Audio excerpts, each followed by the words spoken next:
puji beserta syukur sama-sama kita panjatkan kehadirat Allah yang telah memberi kita umur panjang, sehat badan, sehat pikiran, sehingga kita masih bisa berkumpul di sekolah kita yang paling kita cintai ini, UPTD SMP Negeri 4 Pesangan. Selanjutnya, selawat berisalam, mari sama-sama kita sanjung-sajikan ke pangkuan alam baginda Nabi Muhammad SAW yang telah membawa kita dari alam kebodohan ke alam ilmu pengetahuan sebagaimana yang kita rasakan pada saat ini. Penghormatan kami kepada Ibu Pimpinan UPTD SMP Negeri 4 Pesangan, Ibu Rusyidah SPD MPD. Penghormatan kami kepada seluruh Dewan Guru, staf dan karyawan UPTD SMP Negeri 4 Pesangan.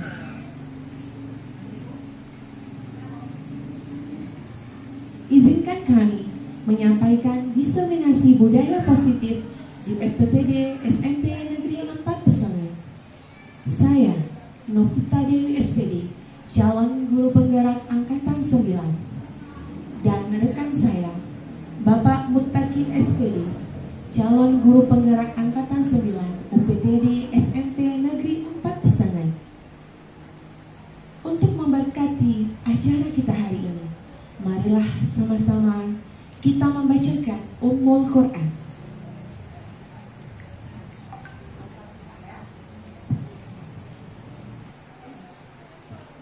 Selanjutnya, menyanyikan lagu Indonesia Raya.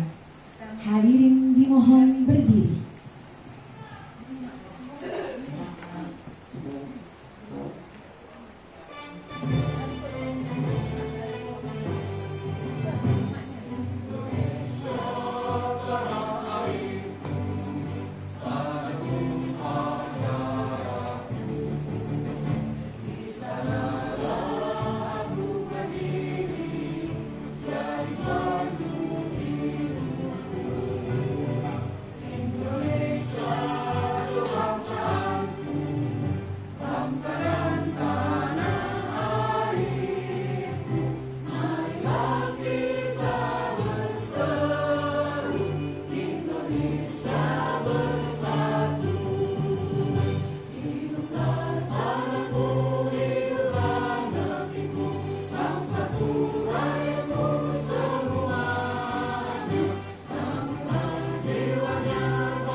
Hadirin dimohon duduk kembali.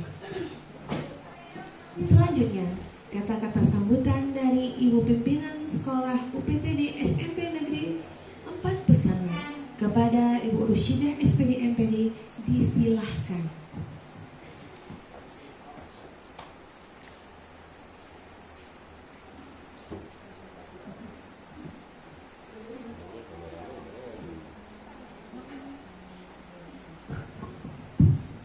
Bismillahirrahmanirrahim. Assalamualaikum warahmatullahi wabarakatuh. Alhamdulillah, alhamdulillahirabbil alamin. Puji beserta syukur mari sama-sama kita panjatkan kepada Allah Subhanahu wa taala, yang mana pada pagi yang berbahagia ini kita masih diberikan kesehatan sehingga kita masih bisa berjumpa di tempat yang sangat sederhana ini, yaitu di ruang UPTD SMP Negeri 4 Pesangan. Selawat beriring salam kita sanjung sajikan ke pangkuan Nabi besar Muhammad Sallallahu Alaihi Wasallam yang telah membawa kita dari alam kebodohan ke alam yang penuh ilmu pengetahuan. Yang saya hormati Bapak Ibu semuanya, kemudian tim karyawan dari SMP UPTD SMP Negeri 4 Pesangan. Nah, Bapak Ibu, ini adalah acara dari guru penggerak kita, yaitu diseminasi budaya positif di UPTD SMP Negeri 4 Pesangan, yaitu CGP Angkatan 9 Kabupaten Biren.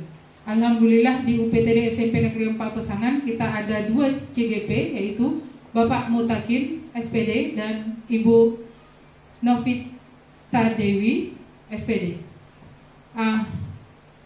Selanjutnya Bapak Ibu, di UPTD SMP Negeri 4 Pesangan di sini kita ada siswa lebih kurang 200 siswa.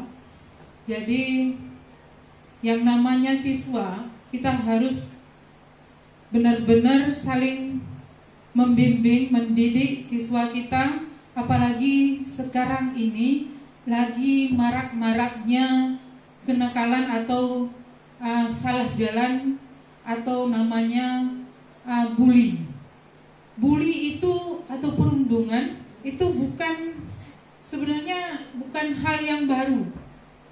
Hanya saja kita ini maksudnya bahasanya aja. Bully itu istilahnya kita harus menjaga siswa kita. Di sini mungkin ada yang memanggil nama siswanya itu dengan nama orang tua. Jadi mohon nanti Bapak Ibu semuanya itu diingatkan kembali agar siswanya memanggil nama siswa itu sendiri. Jadi itu yang mungkin dari hal ucapan nantinya akan mengarah yang lebih jauh, karena yang namanya anak-anak. Kemudian disiplin dalam berpakaian, disiplin datang ke sekolah. Kita sudah ada aturan UPTD SMP Negeri 4 Pesangan masing-masing. Kemudian di kelas juga ada tata tertib kelas. Mungkin Ibu Bapak Wali kelas sudah menempelkan tata tertib kelas, apa saja yang tidak boleh dilakukan dan apa saja yang boleh dilakukan di kelas. Jadi anak kita harus menunjukkan karakter yang baik, yang positif. Karena dengan adanya karakter yang positif itu, siswa tersebut atau semua siswa itu kemanapun dia pergi akan terjaga. Contohnya saja jujur.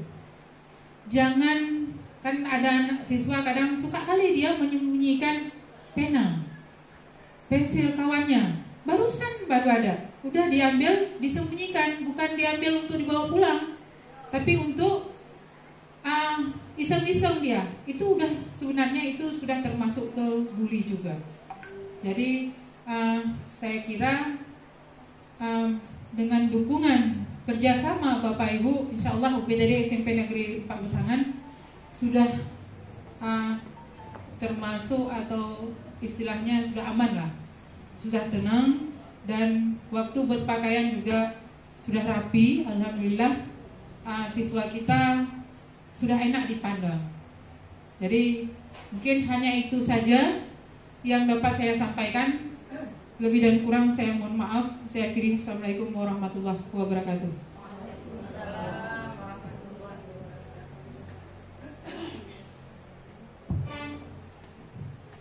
Terima kasih saya ucapkan kepada Ibu Rushidah SPD MPD yang telah memberikan sedikit sambutan dan wawasan tentang kita semua. Selanjutnya, materi pertama diseminasi kita akan disampaikan oleh Bapak Mutakin SPD. Kepada Bapak disilahkan. Bismillahirrahmanirrahim. Assalamualaikum warahmatullahi wabarakatuh. Alhamdulillah, Asyhadu an la ilaha illallah wahdahu la syarikalah wa asyhadu anna Muhammadan abduhu wa rasuluh. Rabbi shrah li sadri wa yassir li amri wahlul 'uqdatam min lisani yafqahu qawli. Puji beserta syukur senantiasa selalu kita panjatkan kehadirat Allah Subhanahu wa taala, yang mana Allah pada pagi yang berbahagia ini masih Allah berikan kita kesempatan kesehatan sehingga kita dapat berkumpul sejenak untuk mendengarkan diseminasi budaya positif yang akan disampaikan oleh calon guru penggerak, yaitu saya sendiri Mutakin SPD dan juga rekan saya Ibu Navita Dewi SPD. Baik Bapak Ibu semuanya, marilah kita pertama sekali melihat latar belakang ya. Di sini marilah kita cermati dulu bahwa tujuan pendidikan menurut Ki Hajar Dewantara. Bapak Ibu tahu siapa Ki Hajar Dewantara atau pernah melihat fotonya? Nah, ini sudah familiar kalau untuk kurikulum Merdeka ataupun pendidikan guru penggerak ini sudah sangat familiar. Mungkin Bapak Ibu juga sudah tahu. Beliau adalah Bapak Pendidikan. Nah, selanjutnya Ki Hajar Dewantara itu menuntun segala kodrat yang ada pada anak-anak agar mereka dapat mencapai keselamatan dan kebahagiaan yang setinggi-tingginya. Jadi ada kata selamat dan bahagia. Baik. Tujuan itu sesuai kodratnya mengantarkan anak untuk mencapai keselamatan dan kebahagiaan yang setinggi-tingginya, baik sebagai manusia maupun sebagai anggota masyarakat. Nah, pendidik itu posisinya hanya sebagai untuk menuntun tumbuh dan kembangnya kodrat anak. Baik Ibu, berikutnya. Nah, belakangan ini kita lihat masuknya budaya asing tanpa filter. Ini ada penyaringan, tanpa penyaringan yang sering ditiru oleh siswa kita. Betul Bapak Ibu? Betul ya. Merupakan salah satu dari sekian banyak dampak merugikan dan dari munculnya kemajuan teknologi yang semakin pesat, karakter murid menjadi negatif sebagai akibat pengaruh kemajuan teknologi tersebut. Nah, itu tepat sekali apa yang disampaikan oleh Ibu Kepala Sekolah kita tadi mengenai bullying, ejek-ejek. Jadi ada pun. Jadi kadang siswa kita mendapatinya di dalam kelas, ketika kita tanya siapa nama ayah kamu, nggak berani Pak bilang, nanti diejek. Jadi ini salah satu bentuk bullying yang dilakukan oleh anak-anak kita. Bullying ini ada dalam bentuk fisik ya, secara menjarur dan sebagainya, mengejek bajunya, mengejek wajahnya dan sebagainya. Ada juga dalam bentuk perkataan, kedadihi gorengnya. Begitu ya, mirip kamu kayak orang apa gitu. Jadi begitulah. Jadi ini yang dapat mempengaruhi mental mereka. Nah, pada hari ini kita coba melihat budaya positif. Nah, budaya positif adalah nilai-nilai keyakinan dan kebiasaan di sekolah yang berpihak pada murid agar murid dapat berkembang menjadi pribadi yang kritis, penuh hormat dan bertanggung jawab. Hal ini sesuai dengan tujuan pendidikan menurut Ki Hajar Dewantara, yaitu menuntut anak dengan segala kodrat yang ada agar mereka dapat mencapai keselamatan dan kebahagiaan baik sebagai manusia maupun sebagai anggota masyarakat. Berikutnya Bu. Oke baik. Dalam menciptakan budaya positif di sekolah dibutuhkan kolaborasi. Ini Bapak Ibu, kami sekarang ini berdiri tujuannya yaitu mengajak Bapak Ibu semuanya untuk kolaborasi. Jadi antara guru dengan kepala sekolah, rekan sejawat dan orang tua, lingkungan masyarakat, dan tentunya dengan murid itu sendiri. Dengan diterapkannya budaya positif tersebut, diharapkan murid akan memiliki karakter yang kuat sesuai dengan nilai-nilai kebajikan yang tercermin dalam profil belajar Pancasila. Oke baik. Selanjutnya tujuan. Nah ini Bapak Ibu, kami ini kebetulan ada di tugas 1.4, itu aksi nyata yang harus kami laksanakan. Untuk aksi nyata modul 1.1 dan 1 sampai 1.3 ini kami tidak diberatkan untuk membuat acara seperti ini. Jadi cukup nanti ada budaya positif yang ataupun ada aksinya dengan murid kami. Nah untuk hari ini adalah ini bagian dari aksi nyata kami. Adapun tujuannya melahirkan murid yang berkarakter positif yang sesuai dengan profil pelajar Pancasila. Nah ada tolok ukurnya, bukan tolak ya, tolok ukur. Terwujudnya pembiasaan baik sehingga tercermin karakter profil pelajar Pancasila. Jadi ini sudah jadi sebuah kebiasaan. Nah kita lihat ini masa tindakan yang akan dilakukan. yaitu terwujudnya pembiasaan-pembiasaan baik sehingga tercermin karakter profil pelajar Pancasila. Oke, baik. Nah, sebelumnya Bu, budaya positif. Apa itu budaya positif Bapak Ibu? Silakan Pak. Budaya yang baik yang bisa diterima oleh semua warga sekolah. Nah, ada sedikit kesalahan tulisan. Apa? Positif. Nah, Ibu, boleh Bu? Artinya budaya itu yang tercermin pada anak didik, jadi dia itu sesuai dengan hati nuraninya, artinya sesuai dengan karakter sekarang, yaitu berdasarkan jiwa Pancasila. Nah, terima kasih. Silakan diklik Bu.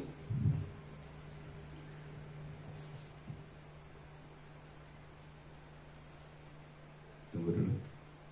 Oke, present. Sebentar. Klik. Oke, baik. Jadi tujuan kita di sini yaitu menyebarkan pemahaman dan penerapan pengalaman budaya positif. Oke, silakan diklik. Baik, perlu kita tahu ada konsep inti, yaitu pengetahuan inti. Yang pertama adalah perubahan paradigma belajar, yang kedua disiplin positif, yang ketiga nilai-nilai kebajikan, kebutuhan dasar manusia, motivasi perilaku manusia, posisi kontrol guru, kebutuhan dasar manusia, dan segitiga restitusi. Baik, berikutnya Bu.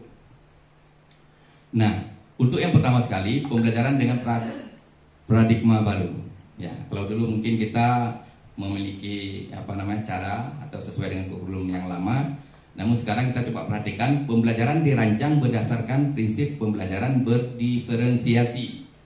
Nah, untuk pembelajaran berdiferensiasi ini ada diferensiasi konten ataupun materi yang kita sajikan kepada anak. Ada juga diferensiasi proses, yaitu proses pelaksanaannya, pembelajarannya. Dan yang terakhir yaitu diferensiasi produk atau produk yang dihasilkan siswa.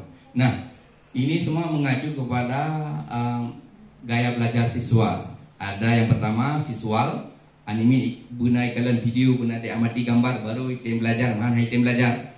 Hamada dengan auditori tengok tak ceramah lagi tengok anime, hanjir memadanya benar visual, benar auditori. Dan yang terakhir, nah nikmin katanya anak kita yang suka jalan-jalan, ya kinestetik.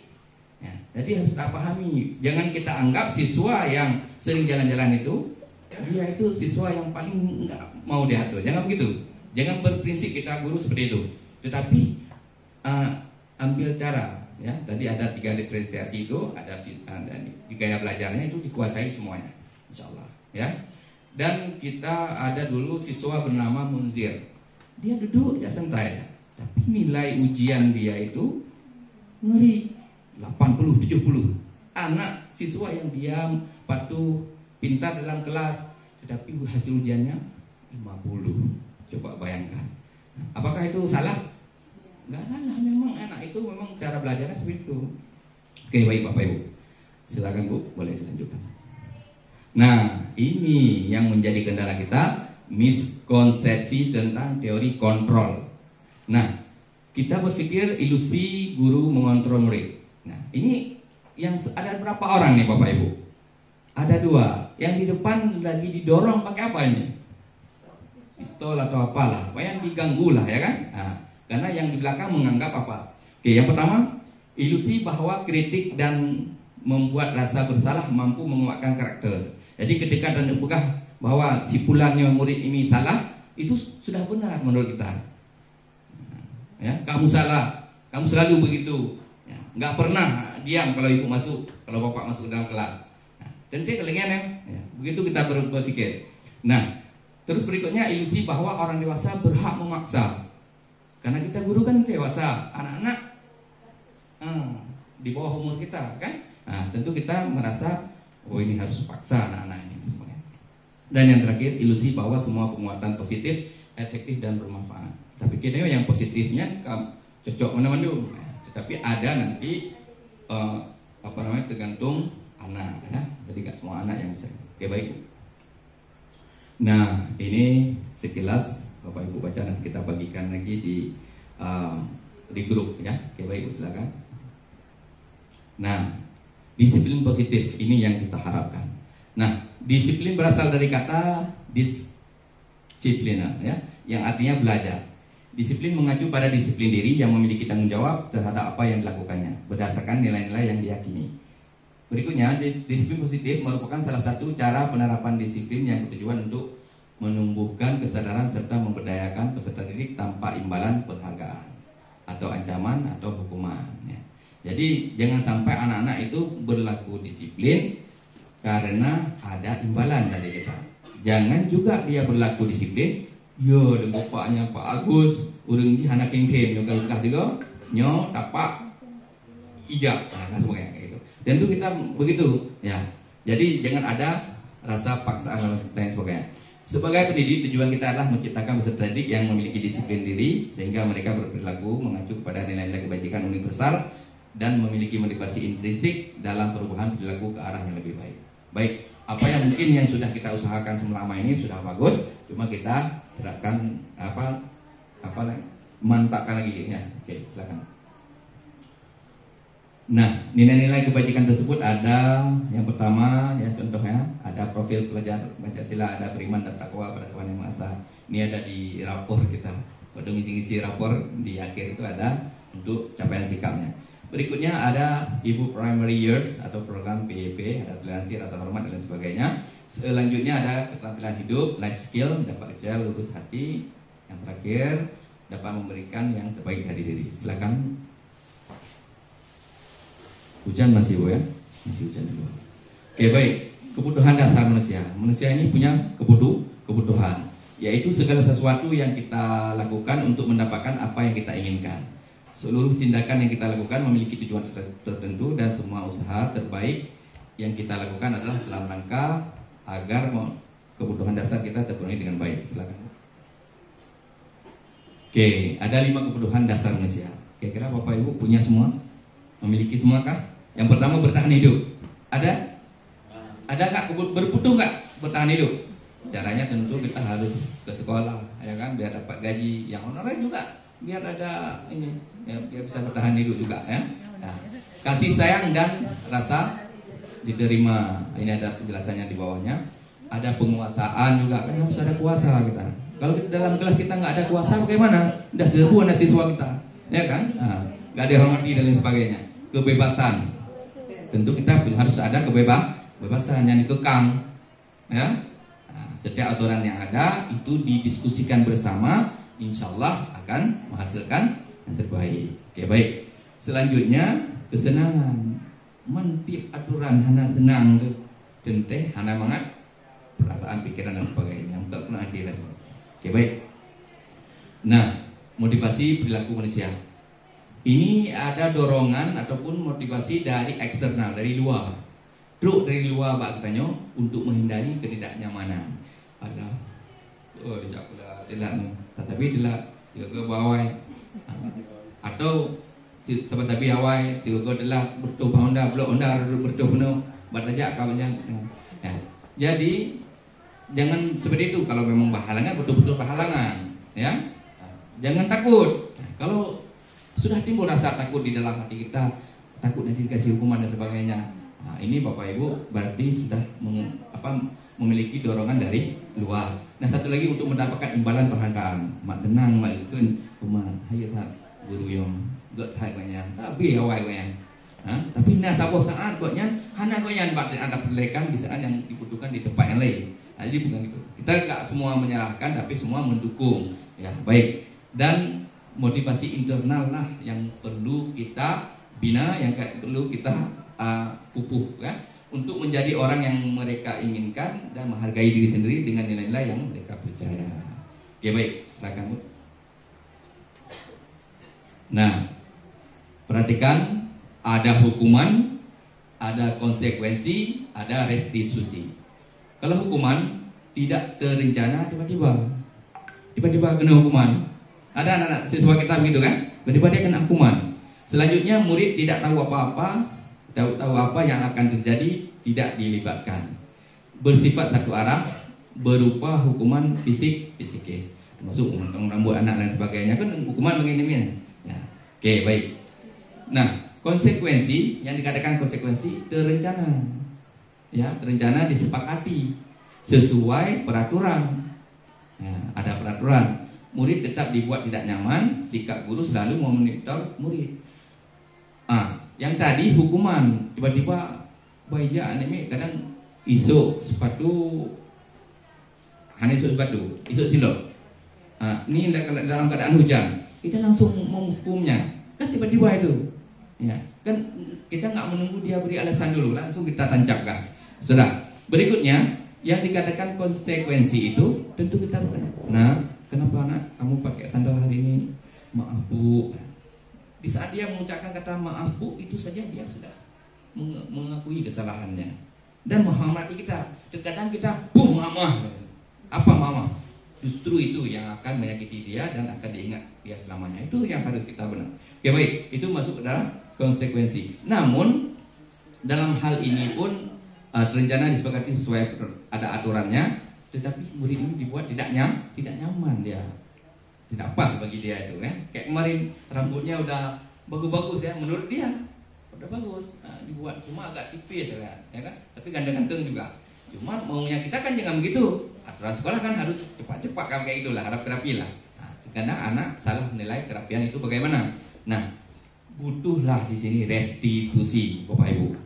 Restitusi. Proses menciptakan kondisi bagi murid untuk memperbaiki kesalahan atau proses kolaboratif yang mengajarkan murid untuk mencari solusi sendiri. Nah, inilah Bapak Ibu nantinya akan diyakini oleh siswa masing-masing di dalam kelas, yang dilakukan oleh wali kelas, ditempelkan di dinding-dinding, yaitu menjadi keyakinan kelas. Aturan pertama dia buat sendiri dulu sama-sama dengan wali kelas, udah ada aturannya, lalu dibahasakan dengan bahasa yang positif, termasuk datang tepat waktu, menunjuk tangan ketika mau berbicara, atau minta izin kepada guru ketika hendak keluar mau ke WC dan sebagainya. Nah, ini salah satu merupakan keyakinan kelas mereka. Nanti mereka menuliskan, kami selalu datang tepat waktu, kami selalu mendengarkan guru di saat guru memberikan pelajaran dan sebagainya. Ini masuk kepada. Nah, 5 posisi kontrol guru yang perlu kita ketahui. Yang pertama tadi penghukum. Cocok nggak kita menjadi seorang penghukum? Cocok nggak bagi siswa kita? Nah, karena tadi kita lihat hukuman itu sangat menyakitkan kepada siswa. Nah, yang kedua, pembuat merasa bersalah. Selalu kamu terlambat, nggak pernah kamu datang cepat. Kamu selalu mengganggu temanmu. Kalau nggak ada kamu, senang sekali saya mengajar. Itu salah satu pembuat merasa bersalah. Kita berada di posisi itu. Terus sebagai teman. Nah, ini tentu kalau sebagai teman kan nggak ini kali, nggak terlalu inilah. Tapi setidaknya juga menyakiti temannya. Pemantau kalian kan, anak petugas sapu. Terus yang terakhir nanti ada manajer. Mari kita lihat. Untuk lebih jelasnya, ini ulang video di ini boleh diputarkan sekilas ya. Silakan untuk diperhatikan bersama.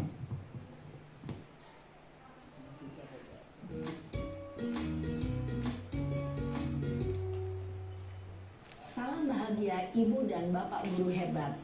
Dalam penerapan disiplin positif restitusi, salah satu program yang dikembangkan adalah 5 posisi kontrol. 5 posisi kontrol dalam restitusi adalah proses perjalanan seorang pendidik agar dapat mengenali dirinya. Pada video kali ini, kita akan membahas tentang 5 posisi kontrol yang dikembangkan oleh Diane Gossen dan contoh penerapannya.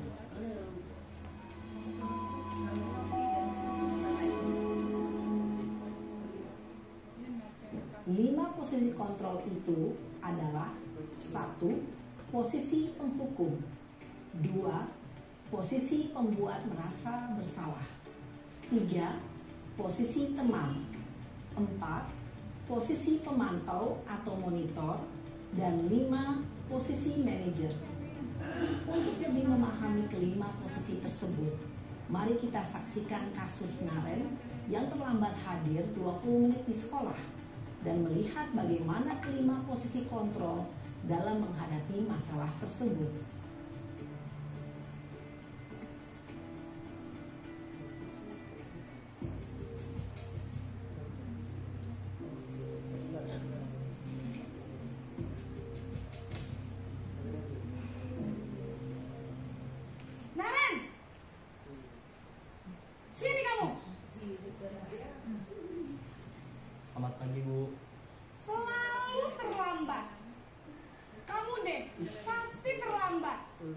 Maaf Bu, saya... Apa coba? Alasan kamu apa lagi? Kapan sih kamu tidak terlambat? Malas sekali ya kamu jadi anak. Saya...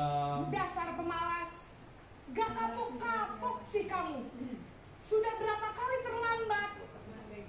Sana, kamu keliling lapangan basket 2 kali.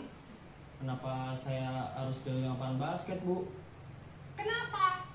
Kamu melawan ibu? Berani-beraninya jawab. Sudah terlambat, masih berani jawab pula. Sekarang, keliling lapangan basket 5 kali sekalian. Biar kapok. Cepat. Pergi sana ke lapangan basket.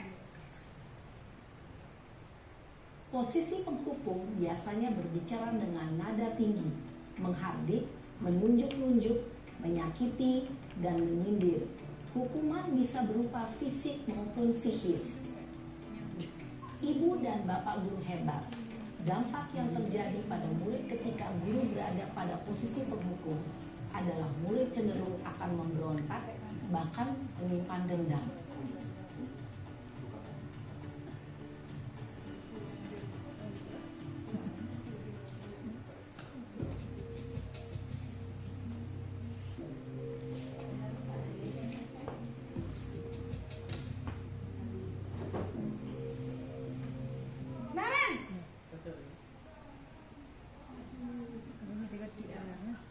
Selamat pagi Bu.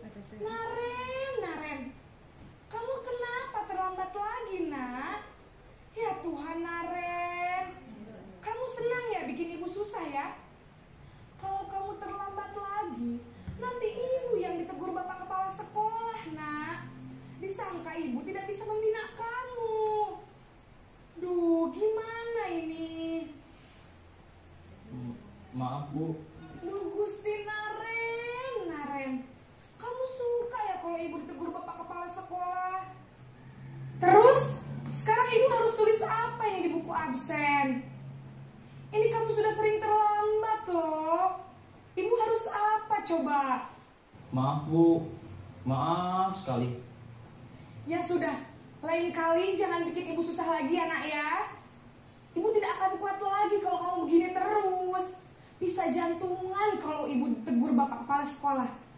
Sana cepat ke kelas. Maaf ya Bu. Maaf sekali. Posisi pembuat rasa bersalah berbicara dengan nada tenang, cenderung lembut. Namun kata-kata yang diutarakan membuat murid merasa menjadi orang yang gagal, memandang buruk dirinya sendiri, merasa tidak berharga, dan tidak sanggup membahagiakan orang lain. Ketika guru mengambil posisi pembuat rasa bersalah, murid akan menganggap dirinya yang bersalah dan ia akan menyimpan emosi negatif tersebut di dalam dirinya.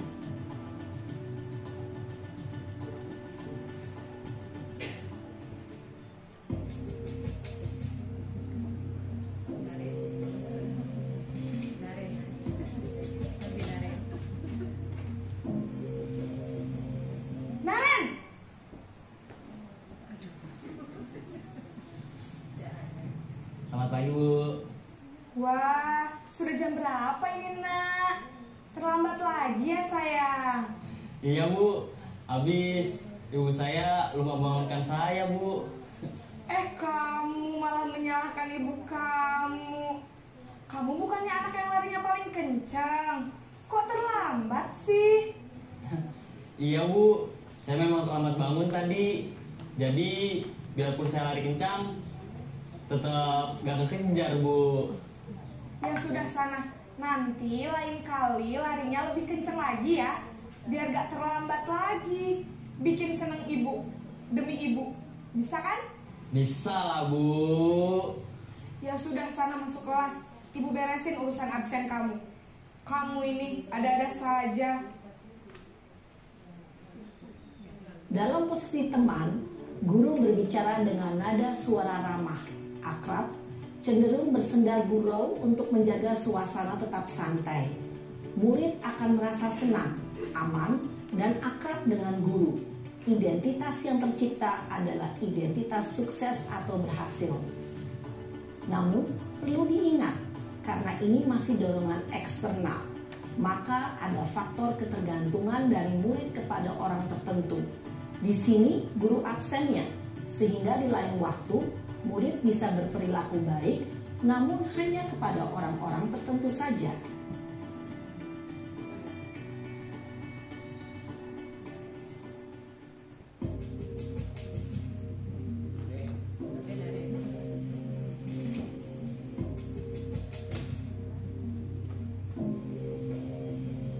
Naren!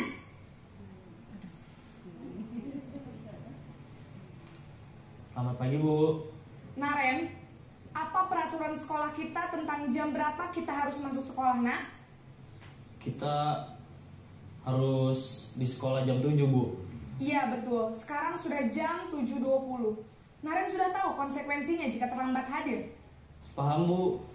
Saya harus tinggal kelas pas jam istirahat selama 20 menit.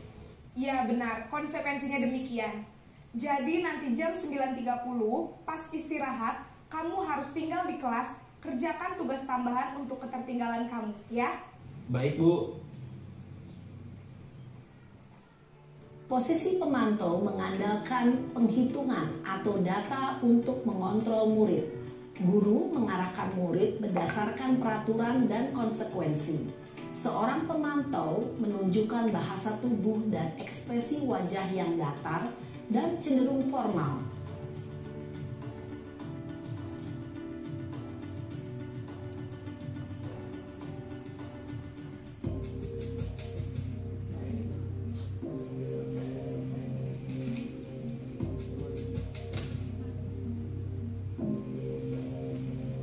Naren!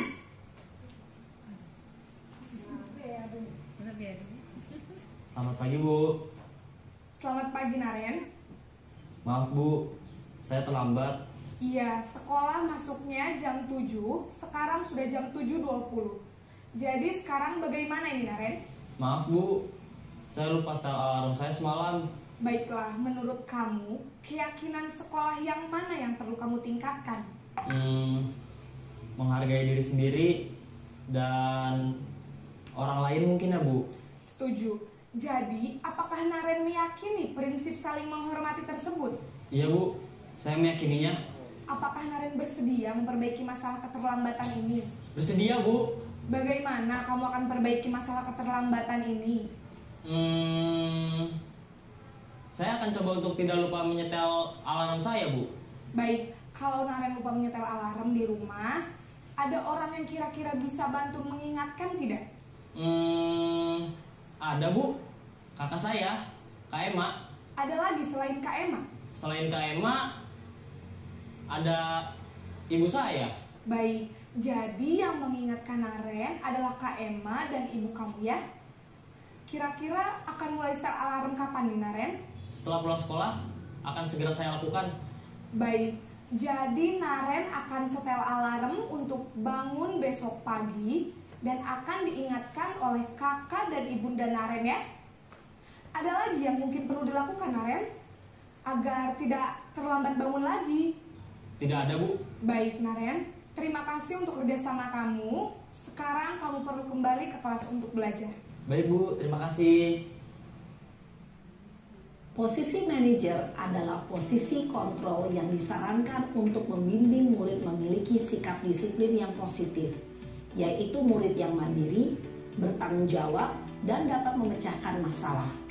Tujuan dari posisi ini adalah agar murid dapat berefleksi atas tindakannya.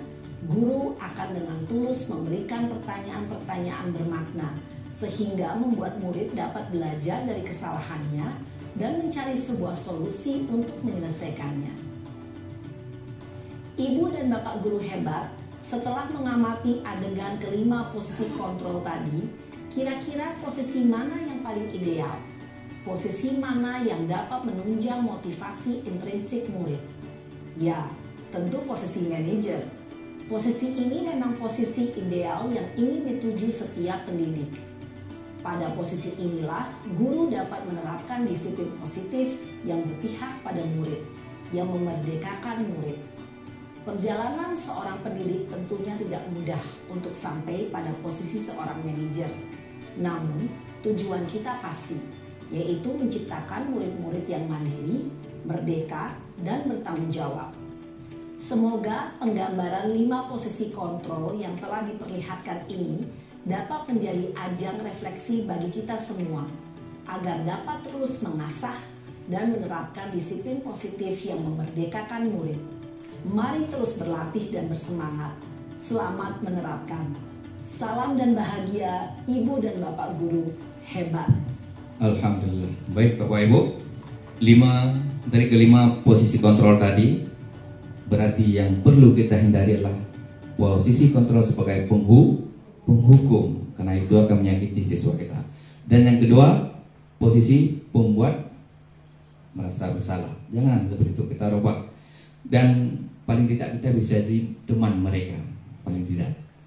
Dengan menjadi teman mungkin akan sedikit membantu. Tetapi alangkah baiknya kita naik lagi ke atas, yaitu pemantau sebagai pemantau. Dan yang lebih idealnya adalah posisi kita ambil posisi manajer.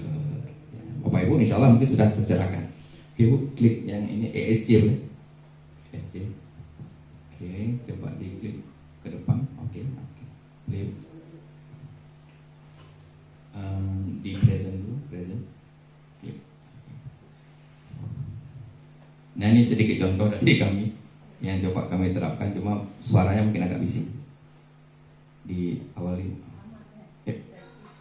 Tertekan apa itu?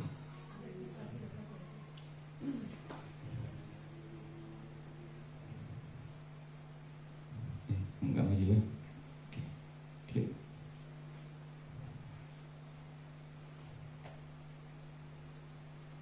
Di sini ya Bu, di layar.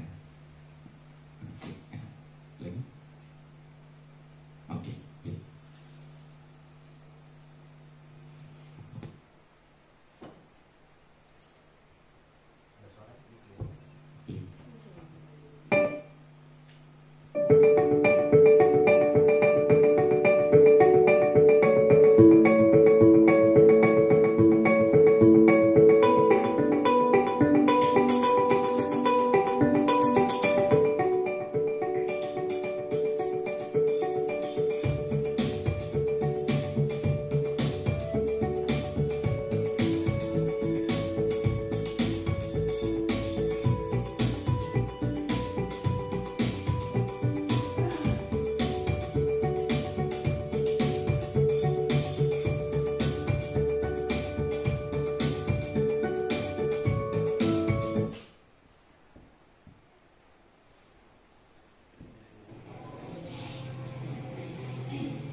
Ini sedang berlangsung ujian.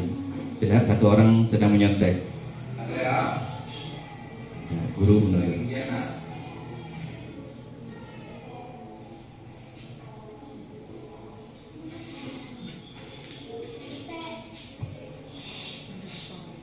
Ayo perhatikan masing-masing tugasnya. Assalamualaikum warahmatullahi wabarakatuh. Masih bagaimana kabar ini? Oke, baik. Kira tahu nggak kenapa Bapak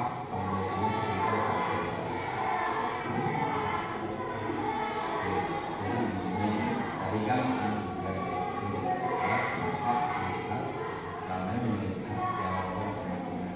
begitu dan saya Bapak juga pada ini namanya ini tugasnya jangan lupa jadi tahu nggak kenapa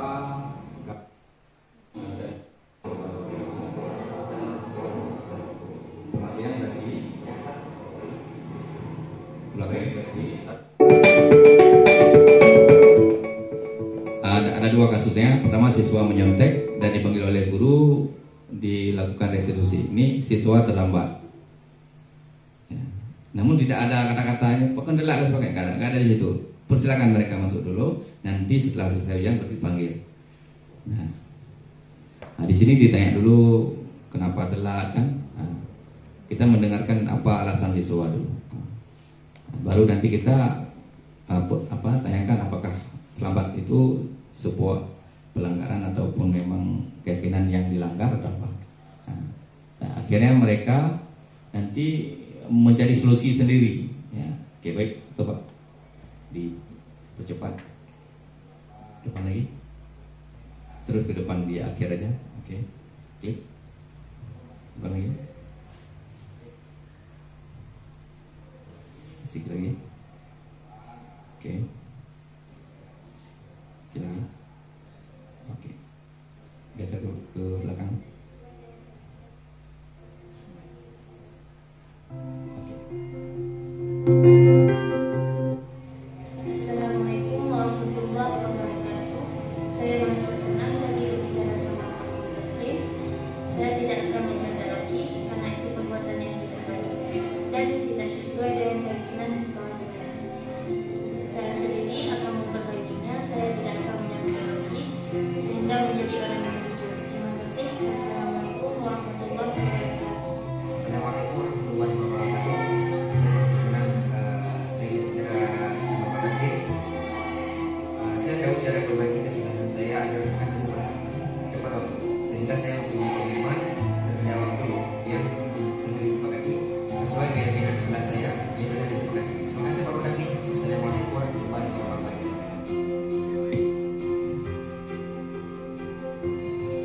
Kita lihat satu lagi contoh. Ibu Novita. Oke, di present.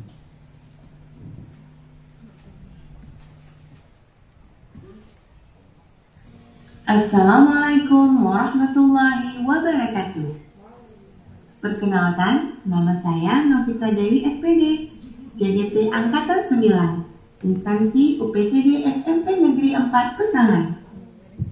Kali ini saya akan menyelesaikan modul 1.4 Budaya Positif. Tugas ini tentang demonstrasi konseptual penerapan segitiga restitusi.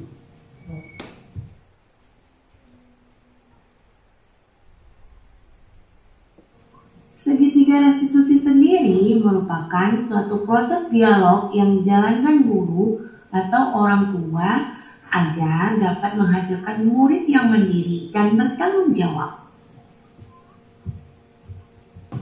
Tahapan dalam segitiga restitusi adalah: pertama, menstabilkan identitas; kedua, validasi tindakan yang salah; ketiga, mendayangkan keyakinan. Pada tahapan menstabilkan identitas, berdasarkan prinsip membuat kesalahan adalah bagian dari proses pembelajaran, menggeser identitas gagal ke identitas sukses.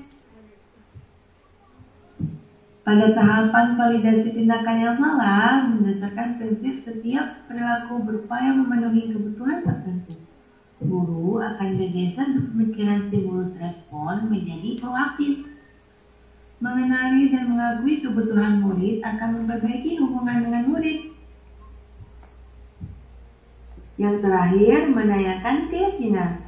Murid akan diberi pertanyaan bermakna untuk memunculkan motivasi secara intensif, mampu mengaitkan keyakinannya. Kasus 1. Haura tidak terima tugas sekolahnya selalu dicontek oleh temannya. Ia marah-marah sehingga mengeluarkan kata-kata kasar dan tanpa sengaja sampai melempar buku. Tadi Ibu dengar dari ketua kelas, kamu katanya kamu baru saja memaki Haikal.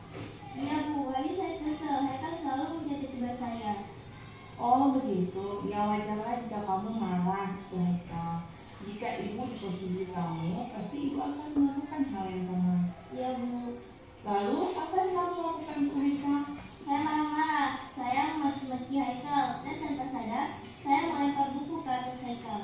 Oh begitu, pasti kamu berbuat seperti itu ada alasannya ya? Iya dong Bu. Masa saya diam saja? Saya kan sudah susah payah mengerjakan tugas, tetapi Haikal hanya menyontek, tidak mampu berusaha sendiri. Ya wajarlah jika kamu merasa marah karena tidak mau tugasmu dicontek begitu saja oleh Haikal. Ibu sangat menghargai perbuatanmu yang tidak berbuat lebih buruk dari itu, seperti memukul. Sekarang coba kita pikirkan, Tindakan kamu marah sampai melempar buku, apakah sesuai dengan keyakinan kelas yang kita buat? Tidak, Bu. Menurut kamu, keyakinan kelas apa yang sudah kamu langgar? Saling menghargai sesama teman, Bu. Ya, betul. Menurut kamu, saling menghargai sesama teman penting tidak untuk kamu? Penting, Bu. Baik, kalau menurut kamu itu penting, jadi keyakinan apa yang kamu lakukan pada saat kamu sedang marah? Harus lebih sabar, Bu. Kamu bersedia memperbaiki masalah ini? Sedia. Apa yang akan kamu lakukan untuk memperbaiki masalah ini? Saya akan bersabar ketika ada teman yang menjengkel saya, akan melaporkan kepada guru di dalam kelas saya, Bu. Tepat sekali melihat tindakan kamu. Tetap semangat ya. Sekarang silakan kembali ke kelas kamu. Ya, terima kasih, Bu. Assalamualaikum warahmatullahi wabarakatuh. Nama saya Haura dari kelas 81. Saya sangat senang diajak diskusi oleh ibu guru. Saya dapat mengendalikan amarah saya karena teman sekelas saya. Saya harus banyak bersabar dan menghormati teman saya.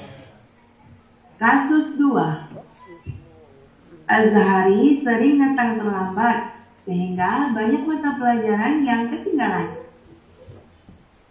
Tadi ibu mendengar laporan dari Bu Rizke. Katanya kamu sering datang terlambat ya? Ya, Bu. Menurut ingatan kamu, sudah berapa kali kamu datang terlambat? Sudah 6 kali. Sering terlambat itu suatu kesalahan bukan?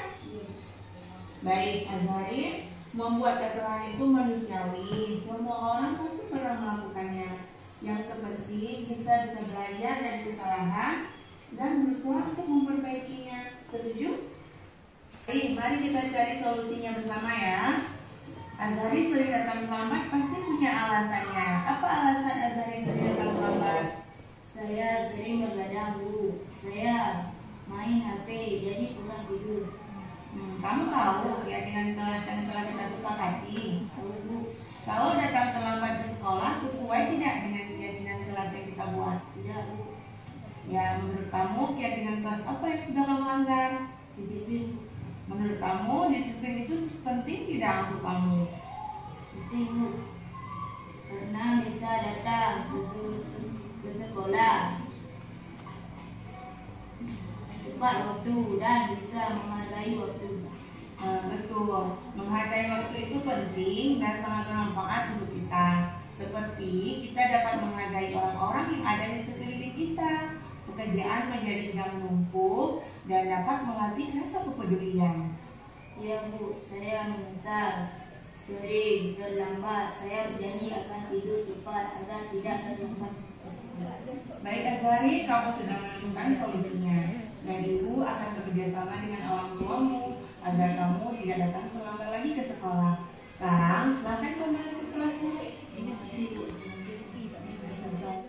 Assalamualaikum warahmatullahi wabarakatuh. Laporan dari Nama saya dari Alima, kelas 82.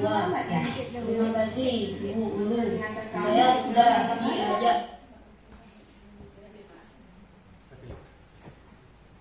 Baik Bapak Ibu, untuk berikutnya calon guru penggerak Ibu Novita Dewi akan coba mempresentasikan terkait dengan cara membuat keyakinan kelas ataupun materi tentang keyakinan kelas. Baik, kepada Ibu Novita Dewi, SPD, dipersilakan.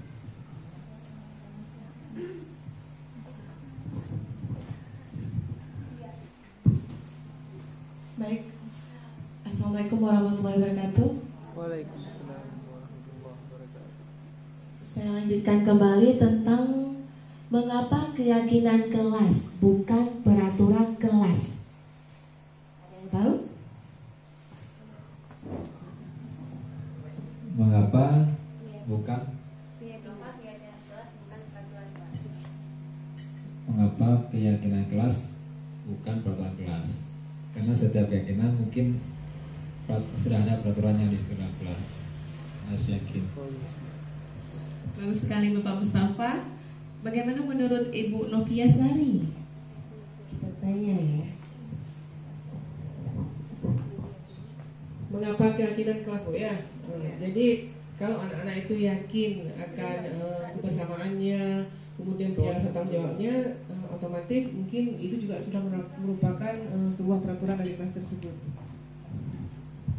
Bagus sekali ya Ibu Bapak yang sudah menjawab. Ibu Noviasari mengatakan bahwa mengapa keyakinan kelas, karena jika anak-anak ini yakin terhadap peraturan kelas, maka keyakinan pun akan terbentuk. Begitu Bu ya? Ya, tepat sekali.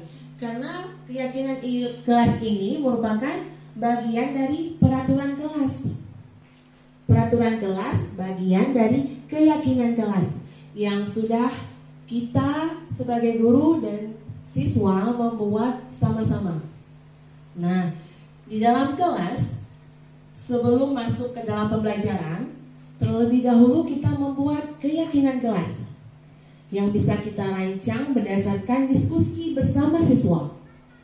Nah, apa itu keyakinan kelas? Apa itu peraturan kelas? Keyakinan kelas ini terbentuk dari peraturan-peraturan kelas yang telah kita buat bersama siswa, Bu. Misal, siswa mengatakan datang ke sekolah tepat waktu. Kita tuliskan disiplin dalam ke sekolah. Jadi dalam bentuk kata-kata yang lebih positifnya. Kita persingkat, Bu. Paham, Bu? Nah, yang biasanya Ibu lakukan di kelas sebelum masuk ke dalam pembelajaran tadi, ada membuat peraturan kelas. Bapak Mustafa ada membuat peraturan kelas? Ada dalam kelas. Jika ada, bisa Bapak sebutkan contohnya. Salah satunya misalnya piket harus tepat waktu, sebelum guru masuk harus bersih, nyaman kelas. Bagus sekali Bapak Mustafa. Saya rasa semua wali kelas membuat peraturan kelas yang berbunyi piket harus datang tepat waktu, sehingga ketika masuk ke dalam jam pelajaran, kelas sudah terlihat bersih dan rapih. Benar begitu Bapak Ibu? Benar ya? Ya. Peraturan kelas seperti ini merupakan keyakinan kelas yang sudah kita sepakati bersama dengan siswa kita. Dan siswa sudah sepakat untuk tidak datang terlambat kalau piket. Nah, kalau datang terlambat pasti mereka sudah melanggar keyakinan kelas yang telah kita buat bersama.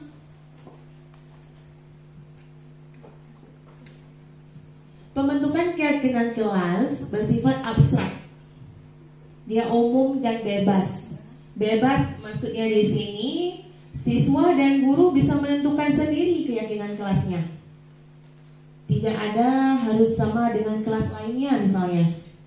Jadi setiap guru wali kelas dan siswanya membuat kesepakatan, berdiskusi, ingin menentukan keyakinan kelas seperti apa yang harus diterapkan di kelasnya. Kemudian berupa pernyataan yang universal. Ya, pernyataan universal ini pernyataan yang memang mudah dipahami, umum ya. Selanjutnya dibuat dalam pernyataan positif, seperti tidak datang terlambat ke kelas. Jadi bisa diganti dengan kalimat positif, datang tepat waktu. Jadi dari kalimat negatif tidak datang terlambat digantikan dengan kalimat positif yang datang tepat waktu. Kemudian sedikit agar mudah diingat. Jadi kata-katanya sedikit saja agar siswa mudah dalam mengingat. Sesuai dengan kondisi kelas dan sekolah sehingga mudah diterapkan. Nah, harus sesuai dengan kondisi kelas, jangan sesuai dengan kelas lain. Jadi lebih mudah untuk diterapkan karena ini kan memang sudah dibuat bersama dengan murid. Jadi mereka sudah menyetujuinya. Kemudian yang terakhir, semua warga sekolah atau kelas dilibatkan saat membuat keyakinan kelas. Jadi seluruh murid misalkan berjumlah 20 siswa, di situ kita tanyakan satu-satu keyakinan kelas apa yang ingin mereka buat. Sehingga nanti ada beberapa mungkin yang sama, kita ambil satu poin untuk bisa langsung kita sematkan di keyakinan kelas. Mungkin nanti ada yang sama, mungkin kalau ke toilet nanti minta izin dulu Bu, mau pakai baju seragam misalkan hari apa, hari Sabtu harus yang putih Bu. Jangan ada yang bertukar-tukar pakainya. Begitu. Next, Pak. Baik, kemudian saya lanjutkan lagi ke segitiga restitusi. Nah, segitiga restitusi ini sudah sama-sama kita simak dari video yang sudah beberapa video tadi sudah ditayangkan tentang segitiga restitusi. Adapun tahapannya itu pertama, validasi tindakan yang salah. Tentunya kita sebagai guru banyak sekali menemukan kesalahan yang banyak sekali dilakukan oleh siswa kita. Namun sebagai guru kita tentunya harus menanyakan apa alasan terhadap setiap perbuatan yang telah siswa kita lakukan. Seperti yang sudah kita ketahui tadi, di sini adalah posisi kita sebagai apa, Bu? Sebagai apa, Bu? Sebagai manajer. Ya. Sebagai manajer, ya, Bu. Kemudian selanjutnya kita menanyakan keyakinan. Nah, keyakinan yang sudah kita buat tadi di kelas. Kita sudah membuat keyakinan kelas tadi, Bu, bersama dengan murid kan? Ya. Kemudian ketika dia berbuat salah, misalkan dia datang ke kelas terlambat, kita tanyakan alasannya pada validasi tindakan yang salah. Kita tanyakan dulu alasannya mengapa datang terlambat. Si anak akan menjawab, saya terlambat, ibu saya telat membangunkan, ataupun saya bergadang semalam main di HP, dan sebagainya. Jadi kita tampung dulu tuh alasan siswa. Kita tampung, kemudian kita menanyakan keyakinan kelas. Nah, keyakinan kelas yang kita buat tadi ini bersama-sama dengan murid, kita tanyakan keyakinan kelas apa yang telah kamu langgar. Nah, kalau tadi pada keyakinan kelas dia mengatakan datang tepat waktu, namun pada hari ini dia datang terlambat, berarti dia akan menjawab datang tepat waktu. Begitu, Ibu, ya? Paham ya? Ya. Kemudian menstabilkan identitas. Nah, di tahapan menstabilkan identitas ini, setelah siswa meyakinkan diri karena telah berbuat kesalahan dan kesalahan itu secara intrinsik dia akui dari dalam diri dia sendiri. Intrinsik itu dari dalam diri dia sendiri, bukan guru yang mengatakan dia bersalah, tapi siswa yang mengakui kesalahannya sendiri. Ya. Kemudian dalam menstabilkan identitas, ini kita menanyakan apakah siswa mau memperbaiki kesalahannya. Siswa menjawab, saya akan memperbaiki kesalahan saya, Bu, dengan cara tidak akan datang terlambat lagi dan akan bangun tidur awal, misalkan sholat subuh dulu, mandi yang bersih, baru cepat-cepat ke sekolah. Begitu kira-kira, Bu, ya? Mudah dipahami, Bu? Ya. Baik, Pak, next. Ya, menstabilkan identitas berdasarkan prinsip pembuatan kesalahan adalah bagian dari proses pembelajaran. Jadi siswa belajar dari dirinya sendiri. Berdasarkan kesalahan dia sendiri, dia belajar lagi. Bukan dari tuntutan kita sebagai guru yang telah menyalahkannya. Kemudian berbuat salah itu wajar. Kita sebagai guru pun pernah berbuat salah, bukan? Iya. Kemudian tidak ada manusia yang sempurna. Kesempurnaan hanya milik Allah. Ibu bapak juga pernah melakukan itu. Kita sebagai guru tidak mencari siapa yang salah dan benar di sini, Bu. Tetapi kita mencari solusi untuk anak untuk membuat perubahan dari dirinya sendiri. Kemudian kamu berhak mengatakan begitu. Setiap perbuatan anak tidak boleh kita katakan salah. Dia punya alasan untuk berbuat seperti itu, tapi dia harus tahu itu salah. Jadi setiap kesalahan yang dia perbuat, dia carikan solusi sendiri. Begitu. Kemudian pada validasi tindakan yang salah, berdasarkan prinsip setiap perilaku berupa memenuhi kebutuhan tertentu. Contoh, kamu pasti punya alasan melakukan itu. Ya, seperti saya katakan tadi, setiap siswa punya alasan untuk setiap tindakannya. Padahal kamu bisa melakukan hal buruk dari ini ya. Misalkan dia seperti video yang sudah saya tayangkan tadi, itu ada tadi si Haura mengatakan kalau dia sudah melempar buku ke atas Haikal. Untung aja si Haura nggak sampai tampar si Haikal, ya kan Bu? Ya, jadi padahal dia bisa berbuat loh seperti itu kan, dia nyontek. Ya, jadi kita harus membenarkan perlakuan dia juga, karena manusia umumnya punya emosi. Kemudian kamu melakukannya karena mempertahankan sesuatu yang penting bagi kamu. Ya iyalah, mempertahankan, kan udah capek buat, udah capek belajar, udah buat, main contek aja. Siapa yang marah? Ya kan Bu? Ya, next Pak. Nah, yang terakhir menanyakan keyakinan. Berdasarkan prinsip teori kontrol bahwa pada dasarnya kita termotivasi secara intrinsik. Nah, intrinsik tadi sudah jelas Bu ya. Intrinsik itu adalah dari dalam diri sendiri, dan ekstrinsik itu adalah motivasi dari luar. Guru yang memotivasi sehingga timbul semangat. Tapi ini semangat yang timbul dari dalam dirinya sendiri, intrinsik. Nah, kemudian apa keyakinan kelas kita? Tanyakan pada siswa keyakinan kelas yang telah kita buat bersama-sama. Kemudian nilai-nilai apa yang telah kita sepakati bersama? Kita ingatkan kembali Bu. Kita udah buat keyakinan kelas, mungkin dia lupa, kita ingatkan kembali. Nah, yang terakhir, kamu ingin menjadi orang yang seperti apa? Tentunya mereka akan menjawab orang baik. Tidak ada yang ingin maksudnya pribadi seseorang ada yang berkeinginan menjadi jahat Bu? Tidak ada, semuanya ingin terlihat baik. Namun mungkin kelakuan salahnya dia tidak sadari bahwa itu salah.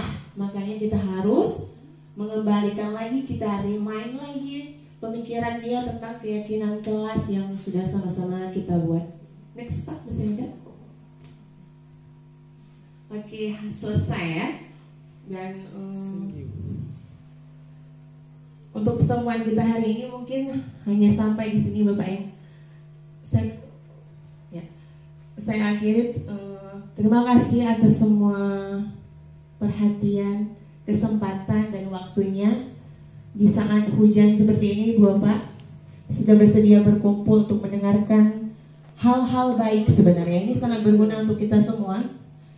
Dan kami CGP Angkatan 9 ini punya PR banyak di sekolah ini yang masih kami belajar lagi. Kami belajar dan juga kami harapkan arahan, dukungan, semangat, motivasi dari Bapak Ibu semuanya agar kami bisa terus lanjut, bisa terus membuat perubahan. Sama-sama kita kolaborasi bersama-sama insya Allah Bu ya. Ya, amin. Dari akhirnya malam saya mengucapkan wabillahi taufiq wal hidayah. Assalamualaikum warahmatullahi wabarakatuh. Waalaikumsalam warahmatullahi wabarakatuh.